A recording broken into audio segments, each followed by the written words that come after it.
மனிதர்களை பொறுத்தவரையிலும் உள்ளும் வெளியும் சென்று வந்து கொண்டிருக்கக்கூடிய மூச்சுக்காற்றோடு கலந்து உள்ளே இருக்கக்கூடிய ஜீவசக்தியாகிய வாயுவும் மெல்ல மெல்ல வெளியே சென்று சலித்த போது மரணம் என்பது ஏற்படுகிறது என்று குறிப்பிட்டார்.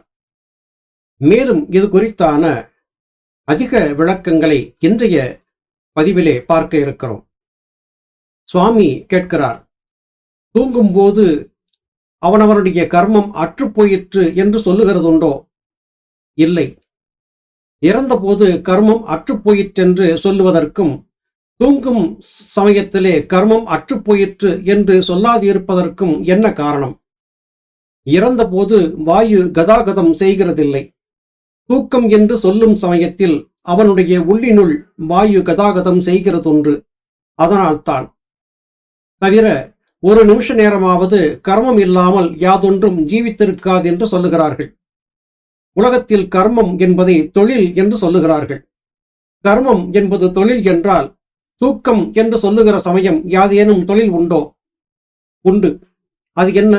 தூங்கும் தொழில். அது எப்படி தூக்கம் என்று சொல்லும் சமயத்தில் நான் இப்பொழுது தூங்குகிறேன் என்றுள்ள விசாரம் உமக்கு உண்டோ? இல்லை. காரணம், மனமாகிய சக்தி வெளியில் இல்லாததனால். அப்பொழுது விசாரமும் தொழிலும் எங்கே இருந்து உண்டாயிற்று? மனத்திலிருந்து. மனது இல்லாது இருந்தால் யாதொன்றையும் செய்வதற்கோ அறிவதற்கோ முடியுமா?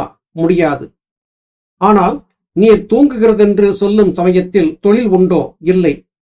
அப்பொழுது கர்மம் இல்லையா? தொழில் என்பது கர்மம் என்றால் அறிய வேண்டியதல்லவா? கர்மம் உண்டு. கர்மம் என்பது தொழில் அல்ல ஆனதனால் தெரியவில்லை.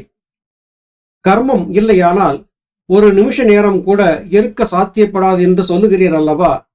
தூக்கம் என்று சொல்லுகிற சமயத்திலும் கர்மம் உண்டு என்று தெரிகிறது. அதனால் கர்மம் தொழில் அல்ல என்றும் வாயுவாகும் என்றும் தெரிகிறது.